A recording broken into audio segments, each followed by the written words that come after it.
तर लास्ट लेक्चरला आपण डायमेन्शनचा स्टडी केलेला आहे. What are the dimensions, definition of dimension बघितले आपण, and how to calculate dimensions of different physical quantities. म्हणजे कोणतीही फिजिकल क्वांटिटी दिली असेल तर त्याचे डायमेन्शन्स आपण कॅल्क्युलेट करू शकतो. डायमेन्शन्स ऑफ पॉवर असेल, डायमेन्शन्स ऑफ फोर्स असेल, डायमेन्शन ऑफ ॲक्सलरेशन, एक 10 ते 12 आपण एक्झाम्पल्स बघितले. What are the dimensions of different physical quantity. त्याच्यामध्ये एक कन्क्लुजन आपण बघितलं की ज्याचं युनिट सेम आहे त्याचे डायमेन्शन सेम असतात. फॉर एक्झाम्पल वर्क डन असेल, कायनेटिक एनर्जी असेल, पोटेन्शियल एनर्जी असेल, हीट एनर्जी असेल, इलेक्ट्रिकल एनर्जी असेल, सगळ्यांचे डायमेन्शन सेम आहेत. ज्याचं युनिट सेम त्याचं डायमेन्शन सेम, ज्याचा फॉर्म्युला सेम त्याचे dimension same. So different physical क्वांटिटीचे डायमेन्शन्स आपण बघितले. डायमेन्शनची डेफिनेशन आपण काय बघितली. What are the dimensions. Dimensions of any physical quantity are nothing but powers to which the fundamental units R raised to obtain unit of that physical quantity. म्हणजे साध्या भाषेत जर सांगायचं झालं तर कोणतीही डिराइव्ड क्वांटिटी ही फंडामेंटल क्वांटिटीवर कशी डिपेंड आहे हे आपण डायमेन्शनवरनं सांगू शकतो. की फंडामेंटल क्वांटिटीच्या पॉवर्सच्या फॉर्ममध्ये आपण एखादी डिराइव्ड क्वांटिटी लिहू शकतो. What is derived quantity. जी क्वांटिटी फंडामेंटल क्वांटिटीवर डिपेंड आहे. The quantity physical quantity which depends on fundamental physical quantity for its measurement is called as a derived physical quantity. So dimensions basically gives relation between fundamental physical quantity and derived physical quantity. तर काही physical क्वांटिटीचे dimensions आपल्याला 2 part होऊन जातात. ठीक आहे. काही physical quantity जे आपल्याला माहीत नाही आहेत. आपण आता 11th नंतर हळूहळू प्रत्येक टॉपिकमध्ये नवीन नवीन फिजिकल क्वांटिटी आपल्याला स्टडी करायला मिळतील ज्या तुम्हाला ऑलरेडी माहीत नाही आहेत. आता इम्पल्स तुम्हाला ॲक्च्युली ह्या लेवलला काय माहीत नाही आहे. ठीक आहे. किंवा टॉर्क तुम्हाला अजून माहीत नाही आहे. मॅग्नेटिक फ्लक्स तुम्हाला माहीत नाही, मॅग्नेटिक इंडक्शन तुम्हाला माहीत नाही आहे, इलेक्ट्रिक इंटेन्सिटी तुम्हाला माहीत नाही, EMF तुम्हाला माहीत नाही. तर ज्या क्वांटिटी तुम्हाला माहीत नाही आहेत तर जशा जशा तुम्हाला माहीत होत जातील, ज्याचे फॉर्म्युले त्याच्या कन्सेप्ट माहीत होत जातील तसे डायमेन्शन्स तुम्हाला कॅल्क्युलेट करता येतील. तर डायमेन्शन्स कॅल्क्युलेट करण्याची जी ट्रिक आहे, जी मेथड आहे ती लक्षात ठेवा. काल आपण बघितलेलं आहे. तसे आणखी काही 2 एक्झाम्पल आपण बघूया ज्याच्यावरून आपण डायमेन्शन्स कॅल्क्युलेट करू शकतो. समजा असा क्वेश्चन असेल, calculate dimensions of gravitational constant. आता हा जो फॉर्म्युला आहे आपला कुठला, Newton's law of gravitation, F is equal to Gm1m2 upon r². तर तुम्हाला 10thला ग्रॅव्हिटेशन टॉपिक झालेला आहे. ग्रॅव्हिटेशनमध्ये हा न्यूटन्स लॉ ऑफ ग्रॅव्हिटेशनचा फॉर्म्युला झालेला आहे की force between any 2 bodies, force between any 2 particles, force between any 2 bodies is given bye F is equal to Gm1m2 upon r², where G is the universal gravitational constant. This is mass of first body, mass of second body and distance between 2 bodies. हा 2 body मधला force आहे, attractive force आहे, which is given bye Newton's law of gravitation. आता हा जो constant आहे G, ह्याला म्हणायचं युनिव्हर्सल ग्रॅव्हिटेशनल कॉन्स्टंट. आणि दुसरा एक कॉन्स्टंट आपण स्मॉल G बघितला होता लास्ट लेक्चरला, आपण याचं डायमेन्शन कॅल्क्युलेट केलं आहे. This is called as a acceleration due to gravity. एक्सलरेशनचं डायमेन्शन काय बघा, ॲक्सलरेशनचं युनिट काय आहे लक्षात कसं ठेवायचं, metre per second square. Metre म्हणजे लेंथ, लेंथ म्हणजे L. हां, metre per second square, per second square म्हणजे T⁻⁻², म्हणजे L⁻⁻⁴ T⁻⁻². हे ॲक्सलरेशनचं डायमेन्शन आहे. मग हे काय आहे, हे एक प्रकारचं ॲक्सलरेशनच आहे. Acceleration due to gravity, acceleration produced due to gravity. म्हणजे हा ग्रॅव्हिटेशनल कॉन्स्टंट नाही आहे, हे ॲक्सलरेशन ड्यू टू ग्रॅव्हिटी आहे. आणि this capital G is gravitational constant. मग ग्रॅव्हिटेशनल कॉन्स्टंटचं जर डायमेन्शन काढायचं असेल तुम्हाला तर असा एक फॉर्म्युला माहीत पाहिजे ज्याच्यामध्ये ग्रॅव्हिटेशनल कॉन्स्टंट आहे. कोणताही फॉर्म्युला यूज केला तर डायमेन्शन येणारं जे फायनल आन्सर आहे ते चेंज होणार नाही आहे. तर आपल्याला Gचं डायमेन्शन काढायचं असेल तर असा एक फॉर्म्युला निवडायचा ज्याच्यामध्ये Gचं डायमेन्शन तुम्हाला काढायचं आहे पण बाकीच्या सगळ्या डायमेन्शन्स तुम्हाला माहीत पाहिजेत. फॉर एक्झाम्पल फोर्सचं डायमेन्शन तुम्हाला माहीत पाहिजे, मासचं डायमेन्शन माहीत पाहिजे, हे डिस्टन्स आहे डिस्टन्सचं डायमेन्शन माहीत पाहिजे. तर आपण Gचं डायमेन्शन काढू शकतो. तर हा फॉर्म्युला यूज करूया आपण to calculate dimensions of acceleration due to gravity. म्हणजे कॅपिटल Gचं डायमेन्शन काढायचं आहे. तर फॉर्म्युला पुन्हा लिहितो मी. तर F is equal to Gm1m2 upon r². हा न्यूटन्स लॉ ऑफ ग्रॅव्हिटेशनचा फॉर्म्युला आहे. मला Gचं डायमेन्शन काढायचं आहे. G एका साईडला घ्या, इज इक्वल टू, आणि ही टर्म ह्या साईडला येईल. सो F इंटू r² न्यूमरेटरमध्ये येईल आणि M1m2 डिनॉमिनेटरमध्ये येईल अपॉन M1m2. Gचं डायमेन्शन काढायचं आहे. So we have to calculate dimensions of G. आता डायमेन्शन ऑफ G म्हणजेच काय, तर इकडे सॉल्व करूया आपण. डायमेन्शन्स ऑफ फोर्स इंटू हे काय आहे, R म्हणजे डिस्टन्स आहे, म्हणजे डायमेन्शन ऑफ डिस्टन्स त्याचा स्क्वेअर आहे, अपॉन डायमेन्शन ऑफ M1 म्हणजे मास आहे, mass of the first body, आणि M2 म्हणजे mass of the second body आहे.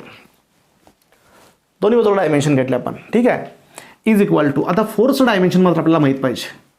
हा फोर्सचं डायमेन्शन माहीत नसेल तर फोर्सचा बेसिक फॉर्म्युला परत यूज करायचा, F is equal to M A, ह्याचं डायमेन्शन काढायचं. तर लास्ट लेक्चरला आपण ह्याचं डायमेन्शन काढलेलं आहे. डायमेन्शन्स ऑफ फोर्स, फोर्सचं डायमेन्शन आहे M raise to 1 L raise to 1 T raise to -2. बाकी mass into acceleration, mass M raise to 1 आणि एक्सेलरेशन म्हणजे मीटर पर सेकंड स्क्वेअर, हे मीटर आणि हे काय आहे per second square, raise to minus असेल तर डिनॉमिनेटरला जाते quantity, metre per second square. हे फोर्सचं डायमेन्शन आलं. लास्ट लेक्चरला आपण हे बघितलेलं आहे. त्यानंतर हे आर म्हणजे डिस्टन्स आहे, distance is measured by length, म्हणजे फंडामेंटल क्वांटिटी कुठली आहे, लेंथ आहे, लेंथ रेज टू 2. डिनॉमिनेटरला हे एम आहे, मास आहे, मास म्हणजे एम रेज टू 1 आणि हे सुद्धा मास आहे एक प्रकारचं, हे सुद्धा एम रेज टू 1. आता हे सिम्प्लिफाय करायचं, you will get final answer. सगळे मास एकत्र घ्या, हा रेज टू वर गेला -1, हा रेज टू -1, हा -1 वर गेल्यानंतर काय होणार, हा म्हणजे इथं हा रेज टू 1 +1 +1 2 होणार, म्हणजे एम रेज टू 2 वर गेले की M raise to -2, M raise to -2 आणि हा एम रेज टू 1. म्हणजे काय झालं बघा, न्यूमरेटरमध्ये मास काय आलं, एम रेज टू 1 आणि एम रेज टू -2. हे डिनॉमिनेटरचं मास वर गेले की एम रेज टू -2 होणार. न्यूमरेटरमध्ये एक मास आहे एम रेज टू 1 आहे, म्हणजे एम रेज टू -1 झालं हे.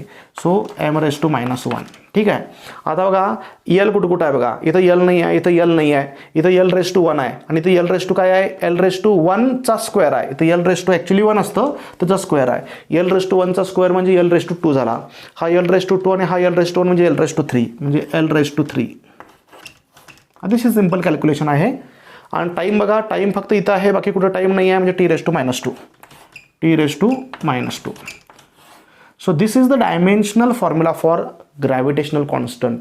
जो युनिव्हर्सल ग्रॅव्हिटेशनल कॉन्स्टंट आहे त्याचा फॉर्म्युलाला m-1 L3 T raise to -2. तर हा लक्षात राहत असेल तर फॉर्म्युला पाठ करून ठेवा, अदरवाईज तुम्हाला ह्या स्टेपनं ते पटकन डिराईव्ह करता आला पाहिजे. So dimensions of gravitational constant म्हणजे हे डायमेन्शन्स अशा प्रकारचे तुम्हाला ऑब्जेक्टिव्हला नीटला सुद्धा विचारले जाऊ शकतात. Which of the following formula gives dimensions of acceleration due to gravity, which of the following formula gives dimensions of gravitational constant. तर ग्रॅव्हिटेशनल कॉन्स्टंटचं डायमेन्शन आहे युनिव्हर्सल ग्रॅव्हिटेशनल कॉन्स्टंटचं डायमेन्शन m-1 L3 टी -2. ह्यातलं हे -1 3 आणि -2 ह्यांना म्हणायचं डायमेन्शन, ह्याला म्हणायचं डायमेन्शनल इक्वेशन. स्क्वेअर ब्रॅकेटमध्ये जे पूर्ण लिहिलेलं आहे त्याला म्हणायचं डायमेन्शनल इक्वेशन आणि रेस्ट टू ज्या पॉवर्स आहेत त्याला म्हणायचं डायमेन्शन्स. म्हणजेच ही डिराइव्ड फिजिकल क्वांटिटी आहे आणि ही फंडामेंटलवर कशी डिपेंड आहे, तर M raise to -1 L raise to 3 T raise to -2. Mostly maximum physical quantity ह्या लेंथ मास टाईमवर डिपेंड आहेत, म्हणून त्याच्या टर्ममध्ये फॉर्म्युला. ज्याच्यामध्ये टेम्परेचर येईल तर टेम्परेचर आले की याच्यामध्ये चौथी क्वांटिटी वाढणार, थिटा रेज टू काय तर येणार. इलेक्ट्रिक करंट जर इंट्रोड्यूस असेल, याच्यामध्ये जर इलेक्ट्रिक करंट इन्व्हॉल्ड असेल तर याच्यामध्ये A raise to 1 A raise to 2 काय तर येणार, ए फॉर एम्पियर. म्हणजे आपण घेताना 3च घेतलेत, ह्याच्यामध्ये 7 टाइप्स ऑफ फंडामेंटल क्वांटिटी येऊ शकतात. सो डिराइव्ड क्वांटिटी फंडामेंटलवर अशी डिपेंड असते.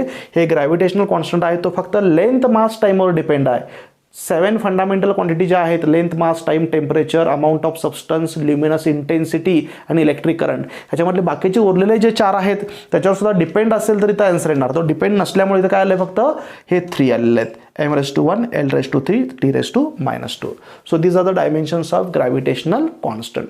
असा तुम्हाला फॉर्म्युला माहीत असेल तर सगळे डायमेन्शन्स तुम्हाला कॅल्क्युलेट करता येतात. आणखीन एखादा एक्झाम्पल आपण बघूया.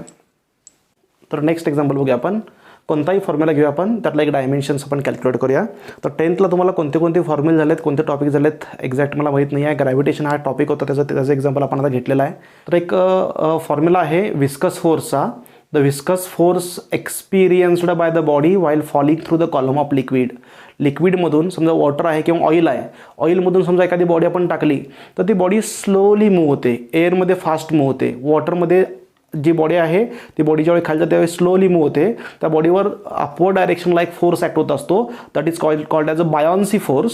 आणि लिक्विडनं जे अपोजिशन केलेलं असतं त्याला म्हणतो आपण frictional force exerted by the liquid, त्याला आपण विस्कॉसिटी म्हणतो. तो विस्कस फोर्स आहे. Viscous force experienced by body when body is falling through the column of liquid. एखादी बॉडी लिक्विडमधून मूव्ह होत असताना, डाऊनवर्ड डायरेक्शनला मूव्ह होत असताना त्याला झालेला अपोजिशन आहे जो विस्कस फोर्स आहे.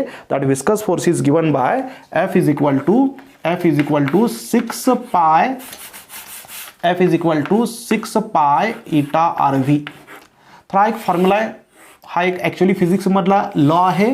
This is called as Stokes law. हे डिटेलमध्ये आपल्याला 11th स्टडी करायचं आहे. 12th सुद्धा हा एक टॉपिक आहे विस्कॉसिटीवर बेस्ड. तर हा फॉर्म्युला सुद्धा तुम्हाला दिला असेल. मी काय म्हणतोय बघा, जे फॉर्म्युले तुम्हाला माहीत आहेत, ज्या फिजिकल क्वांटिटीज तुम्हाला माहीत आहेत, त्याचे डायमेन्शन्स तुम्ही काढू शकता. ज्याचं युनिट माहीत आहे त्याचे डायमेन्शन्स तुम्ही कॅल्क्युलेट करू शकता.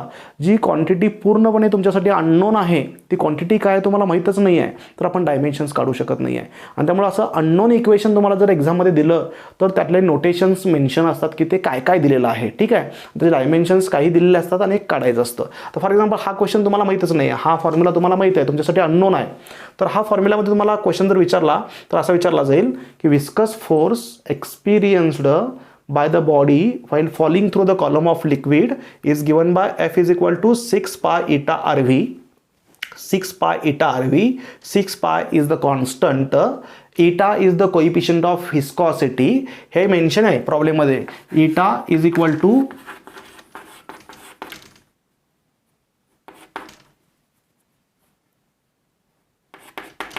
coefficient of viscosity. Eta is coefficient of viscosity. R is equal to radius of ball falling through liquid. Falling through liquid. And V is velocity of liquid. Velocity of ball. तर हे प्रॉब्लेममध्ये mention आहे. तुम्हाला जे numerical दिलेलं आहे की हा फॉर्म्युला दिला आहे, ह्या फॉर्म्युल्यामध्ये काय काय फिजिकल क्वांटिटीज इन्व्हॉल्व आहेत ते दिलेलं आहे तुम्हाला. एफ म्हणजे फोर्स आहे असं मेन्शन आहे, 6 हा नंबर आहे, पाय कॉन्स्टंट आहे, एटा हा कोइफिशियंट ऑफ विस्कॉसिटी आहे असं मेन्शन आहे, आर म्हणजे radius of the ball falling through the liquid. त्या लिक्विडमधून जो बॉल वॉटरमध्ये असा मूव्ह आला आहे खाली ऑइलमध्ये किंवा वॉटरमध्ये, त्याची रेडियस दिलेली आहे आणि त्याची व्हेलॉसिटी, याला म्हणतात टर्मिनल व्हेलॉसिटी, ही दिलेली आहे. तर ह्या कोणत्या कोणत्या फिजिकल क्वांटिटीज इन्व्हॉल्व आहे ते तुम्हाला मेन्शन केलेलं आहे. आणि तुम्हाला विचारलं आहे की कोइफिशियंट ऑफ विस्कॉसिटीचे डायमेन्शन काढा. तर असं जर मेन्शन असेल तर तुम्हाला डेफिनेटली तुम्हाला काही एक्सप्लेन करण्याची गरज नाही आहे. तुम्हाला डायमेन्शनची जी रेग्युलर मेथड आहे हाऊ टू कॅल्क्युलेट डायमेन्शन, त्यांना आपण डायमेन्शन काढू शकता.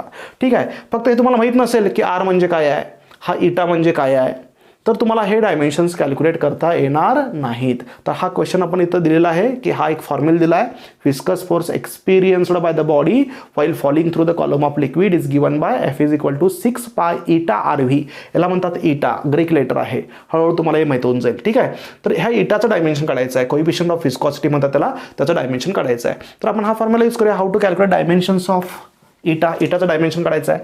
तर इटाचं डायमेन्शन काढायचं असेल तर आपल्याला फॉर्म्युला काय दिला बघा, फॉर्म्युला दिला F is equal to 6 pi इटा आर व्ही. तर इटाचं डायमेन्शन काढायचं असेल तर इटा एका बाजूला घ्या, म्हणजे इटाचा फॉर्म्युला काय आला बघा, इटा is equal to 6 pi R V divide ला येईल, so is equal to F upon 6 pi R V. ठीक आहे, आता बघा इटाचं डायमेन्शन काढायचं आहे, स्क्वेअर ब्रॅकेटमधल्या dimensions are always written in the square bracket. So dimension of eta, eta म्हणजे स्मॉल एन आहे, फक्त इकडे हा पार्ट वाढवलेला आहे, याला म्हणतात इटा. ठीक आहे, इटा इज इक्वल टू म्हणजे dimensions of this coefficient of viscosity is equal to काय येणार, न्यूमरेटरमध्ये डायमेन्शन ऑफ फोर्स येणार, डिनॉमिनेटरमध्ये काय येणार बघा 6 पाय. तर 6 हा नंबर आहे, 6 ला युनिट आहे का नाही आहे, पाय ही व्हॅल्यू आहे, हा पण नंबर आहे 3.14 3.14 किंवा 2207 हां 22/7 हा सुद्धा प्युअर नंबर आहे, ह्याला डायमेन्शन्स नाही आहे. ज्याला युनिट आहे त्यालाच डायमेन्शन असणार. ठीक आहे, आता हा 6 पाय ह्याला डायमेन्शन नाही आहे कारण तो नंबर आहे. आर ही रेडियस आहे, रेडियस कधी कशामध्ये मोजतो आपण, मीटरमध्ये, म्हणजेच काय डिस्टन्स आहे. मग आरचं डायमेन्शन काय येणार की आर कशावर डिपेंड आहे, तर डिस्टन्सवर डिपेंड आहे, तर इथं डायमेन्शन ऑफ आर आहे तसं लिहितो मी, आणि डायमेन्शन ऑफ व्ही. आता डायमेन्शन पुटअप करूया. सो डायमेन्शन्स ऑफ इटा इज इक्वल टू एफचं डायमेन्शन मगाशी बघितलं आपण, m⁻1 l⁻1 t⁻2 हे फोर्सचं डायमेन्शन आहे, हे पाठवून जायला पाहिजे. आणि डायमेन्शन्स ऑफ रेडियस, रेडियस म्हणजे डिस्टन्स आहे, डिस्टन्स म्हणजेच l⁻1 आणि वेलॉसिटी मीटर पर सेकंद आहे म्हणजे l⁻1 t⁻1. लास्ट लेक्चरला हे आपण डायमेन्शन बघितलेलं आहे. आता फक्त एकत्र करायचं, युल गेट फायनल आन्सर. हे एकत्र केलं की तुम्हाला फायनल आन्सर मिळणार. ह्यात m कुठं आहे, फक्त एकच आहे, m⁻1 आहे. l कुठं आहे, तर इथला l⁻1 कॅन्सल होणार. का कॅन्सल, हा l⁻1 -1 होणार, -1 + 1 कॅन्सल होणार. राहिला फक्त l⁻1 डिनॉमिनेटरमध्ये आहे, तो वर गेला की काय होणार l⁻1. ठीक आहे, यल संपला. आता टी रेस टू हा -1 आहे, वर गेला की होणार टी रेस टू +1 होणार. टी रेस टू +1 आणि टी रेस टू -2 म्हणजे टी रेस टू -1. ह्यातला एक टी रेस टू -1 हा टी रेस टू -1 कॅन्सल होईल, म्हणजे टी रेस टू -1 राहिला. So these are the dimensions of coefficient of viscosity. याच्यावरून आपल्याला कोइफिशियंट ऑफ व्हिस्कॉसिटीचे डायमेन्शन्स मिळाले. तर अशा पद्धतीने कुठलाही फॉर्म्युला दिला असेल आणि त्याच्यामधले नोटेशन्स जर मेन्शन असतील तर definitely we can calculate the dimensions of any physical quantity. आता याच्यानंतर हे झालं डायमेन्शन्स कसे कॅल्क्युलेट करायचे. त्याच्यानंतर एक 2-3 ॲप्लिकेशन्स आणि त्याचे एक्झाम्पल्स आपल्याला घ्यायचे आहेत. डायमेन्शन्सचे applications, how dimensions are used, for what purpose dimensions are used. त्यातलं फर्स्ट जे ॲप्लिकेशन आहे ते आपण बघूया. Dimensions are used to check the correctness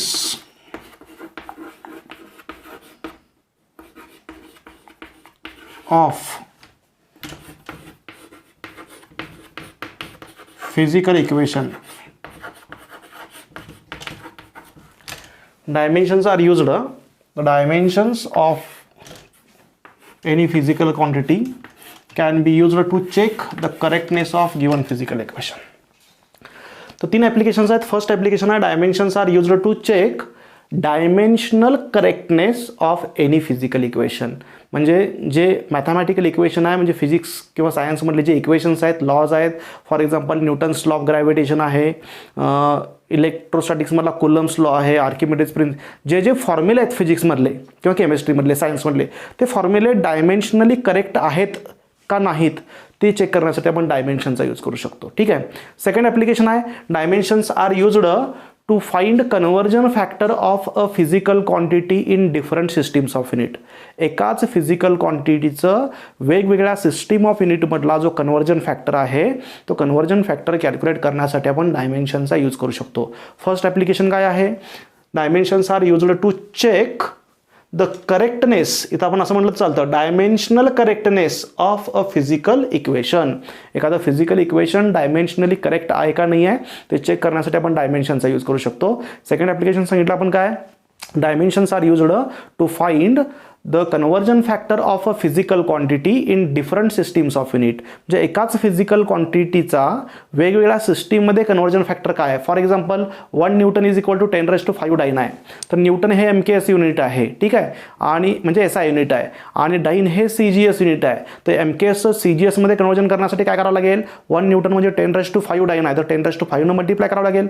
म्हणजे 1 newton is equal to how much dyne, 10⁵ dyne. तर 10⁵ फॅक्टर आपल्याला माहीत नाही आहे, तो आपण कॅल्क्युलेट करू शकतो. 1 newton is equal to how much dyne, तर 10⁵ डाईन हे आपण कॅल्क्युलेट करू शकतो. Similarly 1 joule is equal to किती असतं, 1 जूल आणि अर्ग. जूल हे MKS युनिट आहे, अर्ग हे एनर्जीचं CGS युनिट आहे. जूल हे वर्कचं MKS युनिट आहे, अर्ग हे एनर्जीचं किंवा वर्क डनचं CGS युनिट आहे. मग MKSचं CGS मध्ये कन्वर्जन करायचं आहे. 1 joule is equal to how much erg, तर 1 जूल इज इक्वल टू 10⁷ अर्ग. एक सिंपल एक्झाम्पल बघा, किलोग्रामचं ग्राममध्ये करायचं आहे. किलोग्राम कसलं युनिट आहे, MKS युनिट आहे.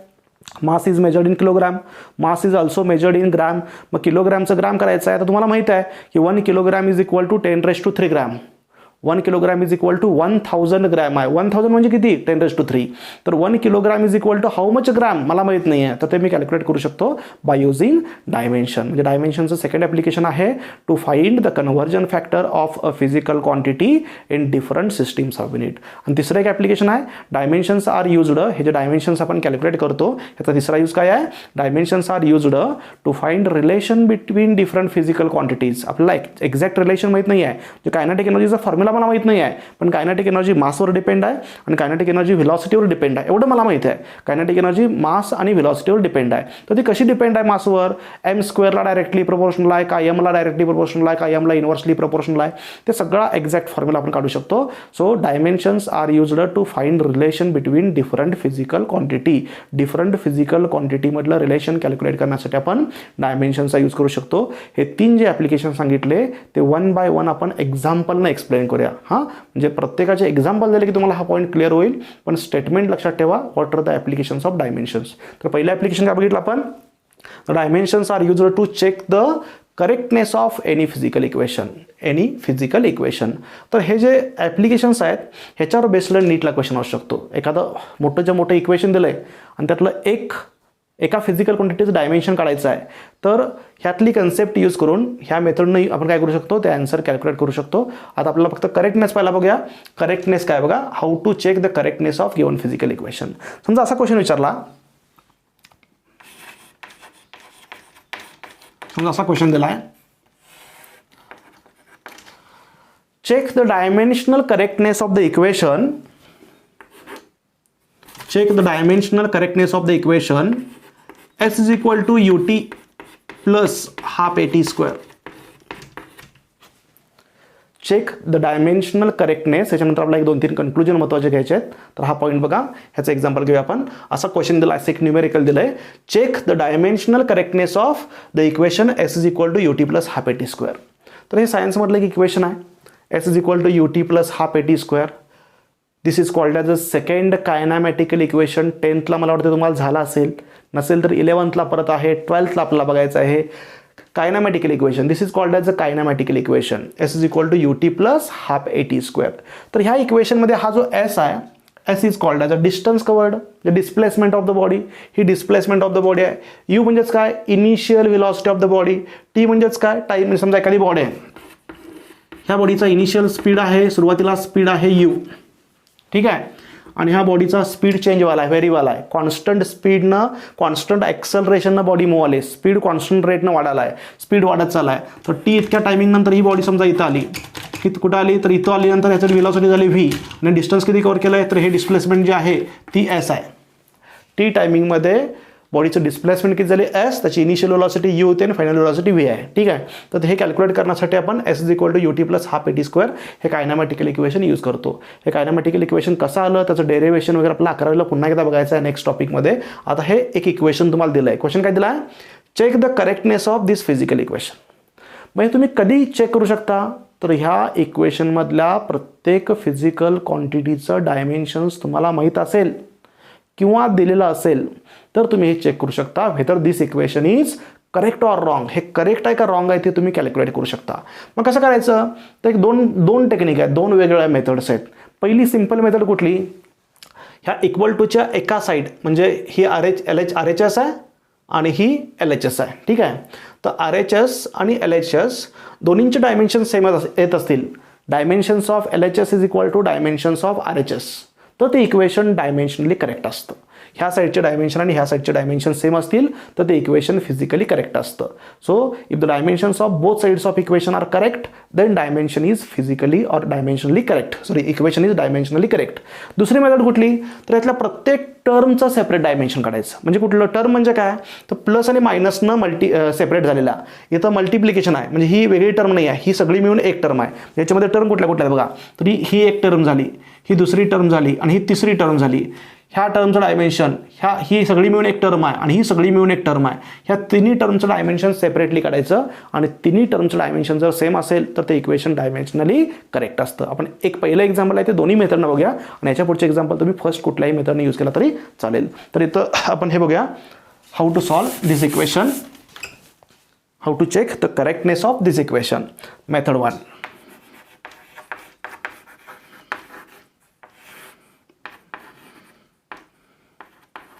ठीक आहे, मी काय सांगितलं, LHS आणि RHSचे डायमेन्शन काढायचे. आता याच्यामध्ये तुम्हाला सांगितलं हा प्रॉब्लेम तुम्ही कधी सॉल्व्ह करू शकता, तर याच्यामध्ये कोणत्या फिजिकल क्वांटिटीज इन्व्हॉल्व आहेत त्या माहीत पाहिजेत आणि प्रत्येकाचं डायमेन्शन माहीत पाहिजेत.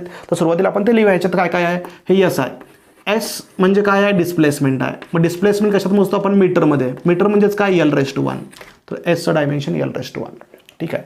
हे यू काय आहे, यू म्हणजे व्हेलॉसिटी आहे, इनिशियल व्हेलॉसिटी. व्हेलॉसिटीचं डायमेन्शन काय आहे, L⁻⁴ T⁻⁻⁴ metre per second. First लेक्चरला झालेला आहे, सेकंड लेक्चरला, ठीक आहे. तर आता टी म्हणजे काय, टाईम आहे.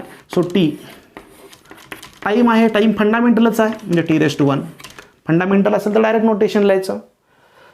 हाफ कॉन्स्टंट आहे, ह्याला हा नंबर आहे, ह्याला डायमेन्शन नाही. हे ए म्हणजे काय, ॲक्सलरेशन आहे. तर ॲक्सलरेशनचं डायमेन्शन आहे L⁻⁴ T⁻⁻² metre per second square.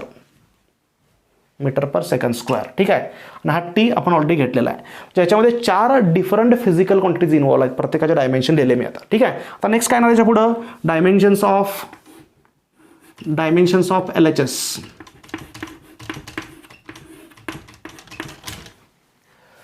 LHS ला काय आहे एस आहे is equal to dimension of S. So is equal to dimension of S काय L⁻1. एका स्टेपमध्ये आन्सर मिळाला पहिला आपल्याला. इक्वेशन नंबर 1 लिहिला आपण. इक्वेशन नंबर 1 LHS चे डायमेन्शन काय आहे इक्वल टूच्या साईडला फक्त एस आहे. सो डायमेन्शन्स ऑफ LHS म्हणजे L⁻1 आन्सर आलं.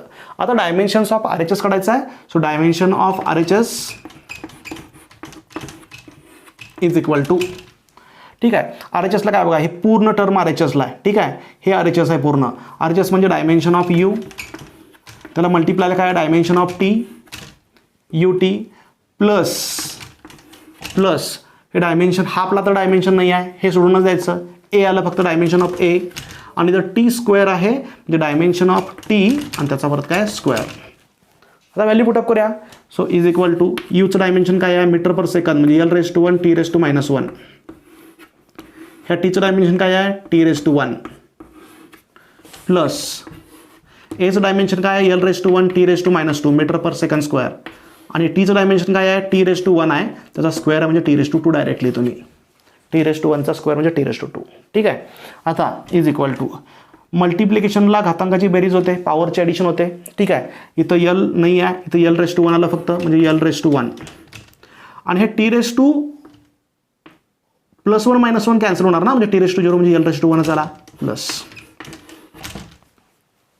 आता इथं बघा इथं L एकच आहे L⁻1 आणि T⁻2 T⁻2 पॉवरची ॲडिशन -2 + 2 0 म्हणजे कॅन्सल होणार. आता इथं एक कन्फ्युजन किंवा चूक मुलांची होऊ शकते हे सॉल्व करत असताना. L⁻1 + L⁻1 L⁻1 + 1 2 करायचं नाही आहे. मल्टिप्लिकेशन असेल तर पॉवरची ॲडिशन होते. आता इथं काय होणार L⁻1 + L⁻1 म्हणजेच काय हे L⁻1 एक L⁻1 झाला आणि हा सेकंड L⁻1 L⁻1 + L⁻1 म्हणजे 2 टाइम्स L⁻1 आला. काय का 2 टाइम्स L⁻1. मग ह्या 2ला डायमेन्शन नाही ना शेवटी नंबरला डायमेन्शन नसतं म्हणजे आन्सर काय आलं फक्त L⁻1. हे इक्वेशन झालं 2. आता ऑब्झर्व करा इक्वेशन 1 मध्ये LHSचे डायमेन्शन L⁻1 आलं आणि इक्वेशन 2 मध्ये RHSचे डायमेन्शन सुद्धा L⁻1 आलं. So from equation 1 and 2 dimension of LHS is equal to dimension of RHS. दोन्हीचे डायमेन्शन काय सेम आले आणि हे जर सेम येत असतील तर काय म्हणायचं दिस इक्वेशन इज डायमेन्शनली करेक्ट. हे इक्वेशन काय आहे करेक्ट आहे. जे फिजिकली करेक्ट असतं ते डायमेन्शनली करेक्ट असतंच लक्षात ठेवायचं. हा एक कन्क्लुजन आपल्याला मिळालं. The equation which is physically correct dimensionally always correct. So हे इक्वेशन स्टँडर्ड इक्वेशन आहे फिजिक्समधलं हे करेक्ट आहे त्यामुळे डायमेन्शनली करेक्ट येतच. त्यामुळे तुम्हाला फसवायसाठी एक्झाममध्ये असं दिलं असेल UT² + ½ AT² असं दिलं असेल. हे इक्वेशन डायमेन्शनली करेक्ट आहे का नाही चेक करा. तर डेफिनेटली हे रॉंग येणार. इथं LHS आणि RHSचे डायमेन्शन सेम येणार नाही आहेत का आणि हे इक्वेशन रॉंगच आहे. जे इक्वेशन रॉंग आहे ते डायमेन्शनली पण काय येणार रॉंग येणार. जे फिजिकली करेक्ट असेल ते डायमेन्शनली काय येतं करेक्ट येतं. म्हणजे इथं हे स्टँडर्ड इक्वेशन आहे आणि त्यामुळे हे आपलं बरोबर आलं. LHS आणि RHSचे डायमेन्शन सेम आले. दुसरी मेथड काय होती मेथड 2. मेथड 2 मध्ये काय करायचं तुम्हाला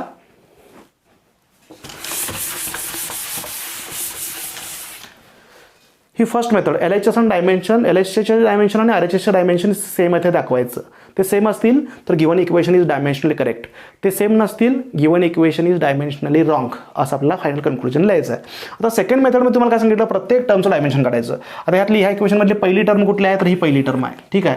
तर dimension of S is equal to L⁻1. दुसरी टर्म कुठली आहे तर ही दुसरी टर्म आहे प्लस आणि मायनसने सेपरेट केलेली दुसरी टर्म आहे UT. मग UTचं डायमेन्शन लिहायचं आहे. Uचं डायमेन्शन काय आहे Uचं डायमेन्शन L⁻1 T⁻1 आणि Tचं डायमेन्शन काय आहे T⁻1 म्हणजे काय आलं बघा हे +1 -1 कॅन्सल झाला म्हणजे L⁻1. हे इक्वेशन नंबर 1 हे इक्वेशन नंबर 2. तिसरी टर्म कुठली आहे तर ½ AT² म्हणजेच ½ AT² डायमेन्शन लिहायचं आहे. हा आपला डायमेन्शन नाही आहे. मग एचं डायमेन्शन L⁻1 T⁻2 आणि हे T² डायमेन्शन T⁻2. मग T⁻2 -2 + 2 काय होणार कॅन्सल होणार. आन्सर काय आलं L⁻1 म्हणजे हे इक्वेशन नंबर 3 झालं. So equation 1, 2 and 3 shows that dimensions of each term in the equation are same. हे ऑब्जेक्टिव्हसाठी कसं यूज करायचं तुम्हाला मी नेक्स्ट लेक्चरला सांगतो की ही कन्सेप्ट जी आहे ह्या कन्सेप्टला म्हणतात प्रिन्सिपल ऑफ होमोजिनिटी. लक्षात ठेवा, प्रिन्सिपल ऑफ होमोजिनिटी. एखाद्या इक्वेशनमधल्या प्रत्येक टर्मचं डायमेन्शन सेम असेल तर ते इक्वेशन डायमेन्शनली करेक्ट असतं. ह्याचा कॉन्व्हर्स घेऊ शकतो आपण. एखादं इक्वेशन फिजिकली करेक्ट असेल, सायंटिफिकली करेक्ट असेल तर ते डायमेन्शनली करेक्ट असणारच आहे ना. म्हणजे एखादी इक्वेशन फिजिकली करेक्ट असेल तर डायमेन्शनली करेक्ट आहे. आणि डायमेन्शनली करेक्ट कधी असतं? If each and every term of the equation have same dimension. त्या इक्वेशनमधल्या प्रत्येक टर्मचं डायमेन्शन जर सेम असेल तर ते इक्वेशन डायमेन्शनली करेक्ट असतं. जे इक्वेशन फिजिकली करेक्ट असतं ते डायमेन्शनली करेक्ट असतंच, लक्षात ठेवायचं. ठीक आहे. तर ही जी कन्सेप्ट आहे ही ऑब्जेक्टिव्हसाठी अतिशय महत्त्वाची आहे. याच्यामध्ये आपल्याला एक शॉर्टकट मिळतो. एखादा एक्झाम्पल, डिफिकल्ट एक्झाम्पल आपण नेक्स्ट लेक्चरला घेऊन बघूया. पण फर्स्ट ॲप्लिकेशन आणि ते कसं सॉल्व करायचं, कुठलंही इक्वेशन दिलं तर ह्या पद्धतीने हे सॉल्व करता आलं पाहिजे. नेक्स्ट लेक्चरला आपण आणखीन एक्झाम्पल घेऊया. So this is the first application of dimension. Dimensions are used to check the dimensional correctness of given physical equation. Equation dimensionally correct आहे का नाही आहे ते चेक करण्यासाठी आपण डायमेन्शनचा यूज करू शकतो. थँक्यू.